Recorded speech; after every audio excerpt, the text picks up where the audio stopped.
Hi Eric. So this is another issue related to date custom field, the value of date.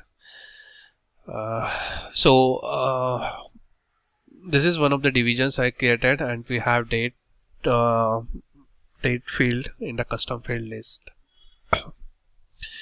So what is happening when I update the date? It's not getting saved when user has set a specific date format. So now the date format that I've saved is DDMMYYYY. And now if I go here and I'll open it, I'll update this to 31st Jan 23.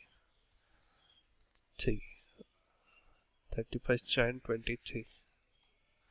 So 31st Jan 2023. If I save this, after saving I'll close this and we'll open it again.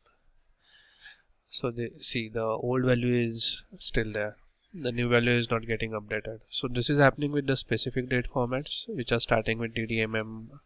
If I have the format that is starting with YYYMMDD, then it works as expected. So that's the issue. Thank you.